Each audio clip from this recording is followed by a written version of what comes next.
What is up guys, Zach here from the Chaos Galaxy, and today I'm going to be going through my top tips for how to get inspired and come up with card ideas for a trading card game. Or just if you're making like a comic book and you need creature ideas, or a board game, or anything that you need ideas for.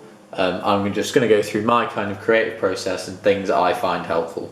Before I get into that, I'm going to ask you guys if you like trading card games. Check out the Chaos Galaxy trading card game, which is my own card game. The booster packs for set 3 are released now, so there'll be a link to the online store in the description below, and really appreciate anyone who supports the game.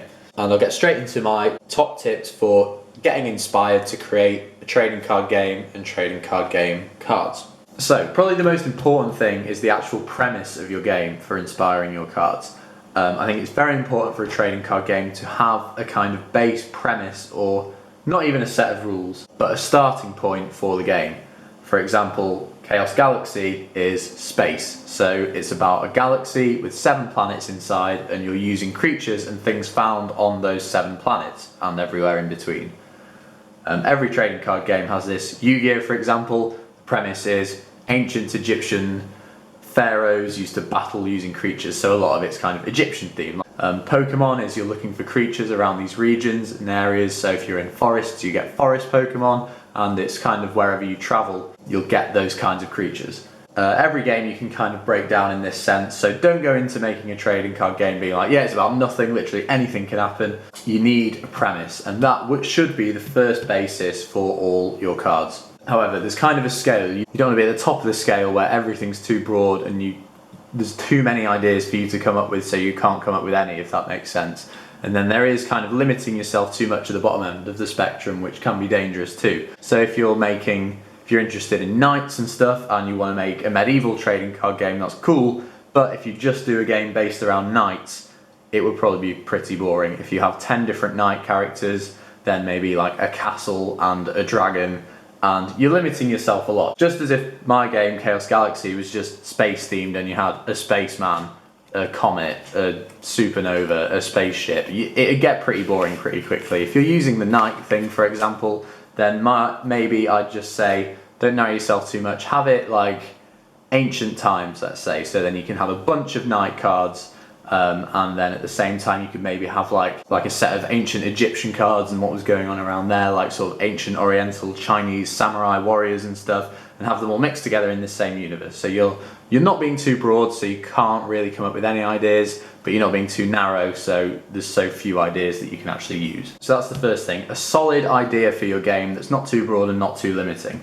The second way, and probably after you've created your game, the best way to find inspiration is just by looking around you. In real life, you see things every day that can make great characters and ideas, ranging from just like a cool tree that you see, going out, taking photography, going to like art museums, history museums, zoos, literally anything where you can just see things and be inspired, and interacting with actual 3D physical things rather than just looking on the internet is a great way to find ideas, and it also adds context and stories. So for example, if you go to an ancient history museum and see like a really cool samurai armor, you can obviously like make a samurai character to go with this. You could maybe have like another card that's like a lucky helmet that goes with him, that this kind of samurai warrior like wore to every battle he was in and stuff. And then or something like if the samurai had like a tiger tooth in his armor, you could make that into a card and just kind of build off these stories and things that have really happened in history, and incorporate them into your game, because that's how pretty much every fictional thing works.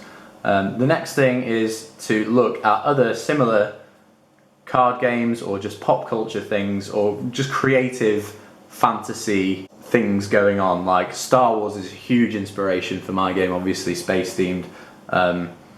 Animated things, Spirited Away, the anime film, is probably the biggest inspiration for me to date in anything art related.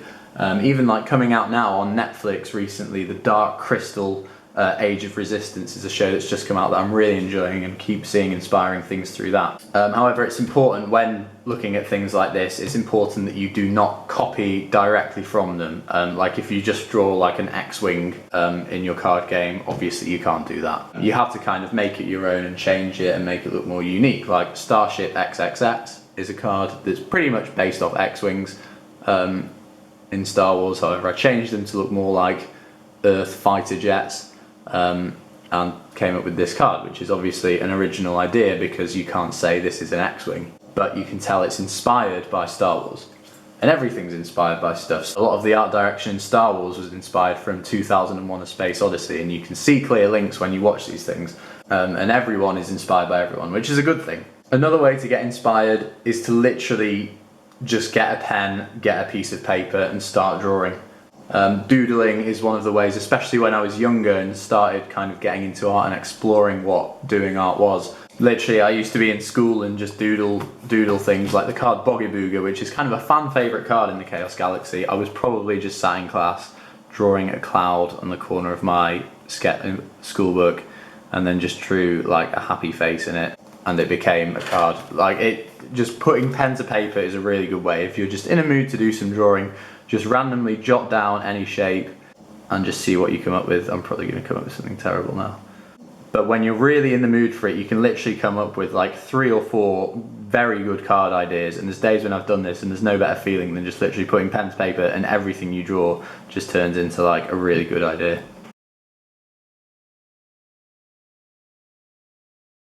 I just drew this in about 30 seconds, no idea what it is, but with a bit of work, that could easily be a card that fits into Chaos Galaxy or Pokemon or something. So yeah, that's one of probably the most fun way to come up with ideas, literally just putting pen to paper, seeing what happens. And then the fourth way, so we've got like real life inspiration, fantasy inspiration, just putting pen to paper inspiration, and then the fourth kind of inspiration, which is something I only discovered recently, is the game itself being the game's inspiration. So like I said at the start, having a premise to your game is great. So like I said, Chaos Galaxy, space, 7 planets inside.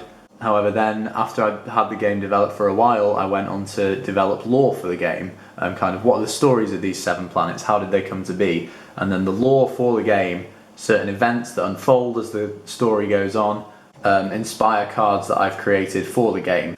For example, the first thing I thought about the lore was, okay, so I've got this galaxy, how did the galaxy come about? What was like the first creature that existed on the galaxy? Which led to me creating the card Omnius the Planet Abomination, who was like the first creature in the galaxy, and then from him and then from that I came up with something like Monument to Creation, which is like a statue that the creatures in the galaxy built as like a place of worship to Omnius, who like created everything. And stuff like that. So there's probably a simpler example is thinking of cards. You could have a really standard card like a dragon, like a rock dragon here, like Boulder Dragon. Kind of think about his story. So like where does it come from? Is it like hatched from an egg? That's one idea for a card. Where does it live? Does it live in like a big giant valley with nests? Is there some kind of weird disease or mutation that these dragons catch to turn them into like a really kind of beast version of the dragon, and just all of a sudden from like one simple idea or like the starting point of a story, you can evolve things and just develop an entire like array of cards. Or like if you're making a comic, obviously the story itself would be the main focus, but actually like the story for your game itself can make more cards for the story of the game, if that makes sense. Which brings me into one thing that pretty much every trading card game has, and it's my favourite thing to design, and those are archetypes for a trading card game.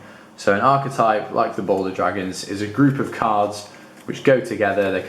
They'll often like combo together, or you can build an entire deck around them, and they're just so fun to develop and make. Like you start with a standard creature and then just develop this whole kind of universe based off this one creature, and it's something that fans can really get on board with. And like if say someone buys a pack and they get like the regular Boulder Dragon, they'll be, oh yeah, I want to buy another pack and get the Berserk Boulder Dragon. And it's just, I think it's really healthy for trading card games to have archetypes in.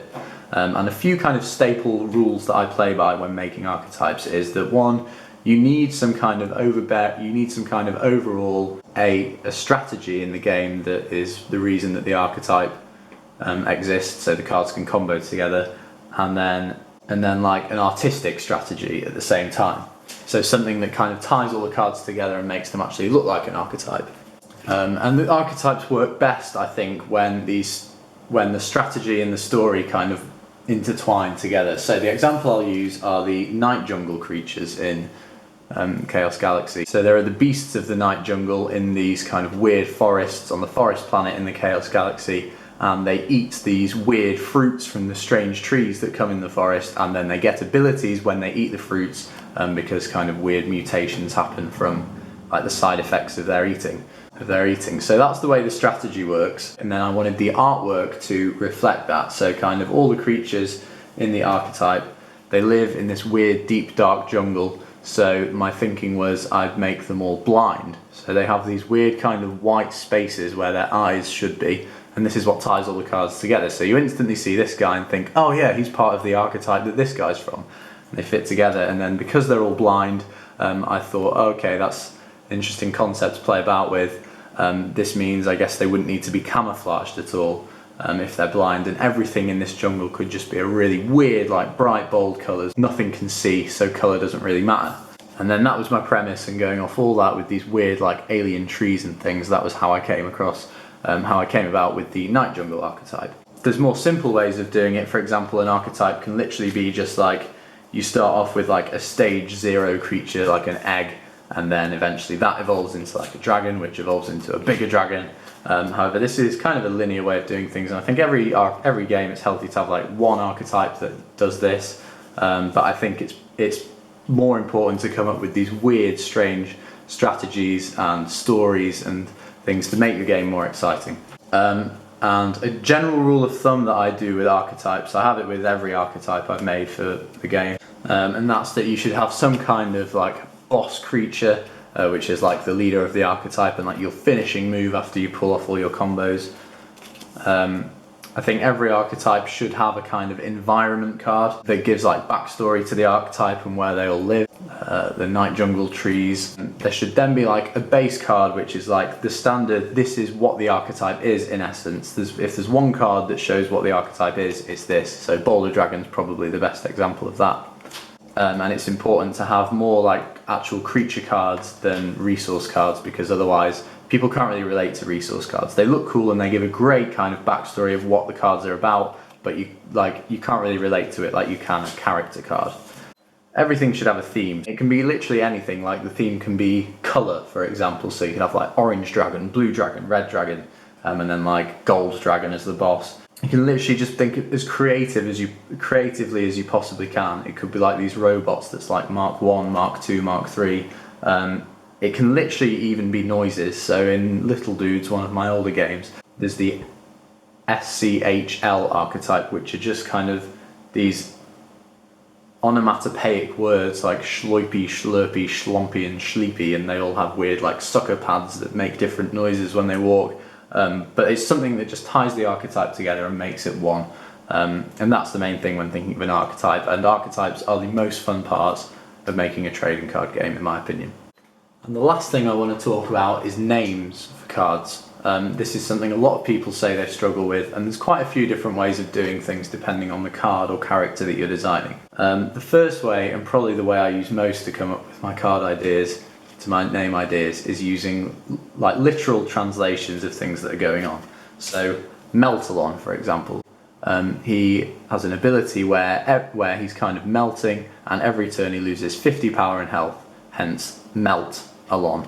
Other things like if you add US onto a card, it kind of makes it sound like a creature, or ER, like if his name was Melter, that would kind of work the same. Another example is Drangel. Drangel is literally half dragon, half angel, very literal way of doing things. Another thing is making cards sound epic using real terms. So Humongous Ancient Rockman, for example. I like to think he's got quite an epic sounding name, and he's quite an epic sounding card. He's very powerful. Using words like humongous and ancient really make things kind of dramatic. Like if his name was just Big Old Rockman. Using a thesaurus is a great way to do this. So kind of big and old, it's like humongous and ancient, just makes the card sound way cooler than just like a standard name. Another example of that is Infinite. He's another boss monster. So it's kind of a play on words with the word infinite. Obviously infinite and infinity is quite an epic word because it means like forever, like never ending. So the pun that he's a knight and then he's infinite makes for quite an epic sounding name. Another way is to kind of make names funny, like make them a sort of play on words. The card De is just literally 2 letters, very simple, and the kind of artwork reflects that it's just a very simple kind of meh, kind of like throwaway name that I just made up very quickly. and it kind of the artwork reflects the name, which I think is quite interesting. Another one is just, I don't know how I came up with this, but tonononononon, just kind of taking the alphabet to its limits and just making up random words and just seeing what happens. Another thing, like being very literal, floating rock with non-floating rock on top. It's kind of a funny name, but it literally is what the card is, so I just named it that. And then another way, like doing artwork, if you just put pen to paper and see what happens, you can come up with some quite cool names. Some of the favourite card names I've come up with is Tonex. I just came up with the word and thought it sounds like a sort of robotic kind of boxy type card, so made the artwork based off the name. Boggy Booger is another one, just using lots of O's and B's and kind of gentle letters makes, I think, just suits quite a cute card, whereas if you're using lots of harsh letters like T's and K's and X's and stuff, that tends to make cards sound more evil. Like if a card's called like Kragox or something, it just sounds slightly sinister, whereas like Ooga Booga, whatever, like Bloop or something makes it sound very innocent. There's kind of letters that work for different things, and that's another way of going about it. Another really fun way to come up with names is just weird things that you've heard throughout your life. Bob2699, that was my first RuneScape username when I was about 10. The card Ung, this little weird tribe guy, that is based off when my flatmate Tom, who's appeared in a couple of videos, when he laughs, he makes this weird kind of inhaling noise where he goes Ung, and that's where the name for this card came from. Similarly, Vodka Pecky Mac in set 3. My friend was at a party and he was pouring himself a drink, but he'd had quite a lot to drink already, and he poured himself a glass of vodka Pepsi Max, and when another one of my friends asked him what he was drinking, he replied Vodka Pecky Mac, because he could barely speak apparently, and I just thought it would be a funny name for a card. Another way, I think the best way is probably using the thesaurus to come up with cooler words for ideas that you've already got, but another way you can kind of use a thesaurus or dictionary is by looking at Latin or like ancient Greek or ancient Hebrew or some kind of weird forgotten languages that people don't really use anymore to come up with things like Azobacter Mactafilian. Very weird card with a weird name, but a lot of very cool words are based off like Latin and these ancient languages, which you can obviously find really easily on the internet, but no one will really know what you're talking about and will think you made up the name, so that's quite cool. And that's it. I really hope you found this video helpful. I've had quite a lot of suggestions for it, so I hope it kind of helps inspire you and can kind of push you to making better trading card games. So yeah, please like, comment, subscribe. If you have any questions, I'd be more than happy to answer them in the comments below. So yeah, leave a comment, please like, subscribe, follow me on Instagram at ChaosGalaxyTCG, join the Chaos Galaxy Discord server. It's very active at the moment. You can play battles against other Chaos Galaxy fans online, which is amazing. And then of course head to the online store and get your hands on some of the new set 3 packs for Chaos Galaxy if you want to support the game. So thanks for watching, and I'll see you guys next time. Bye.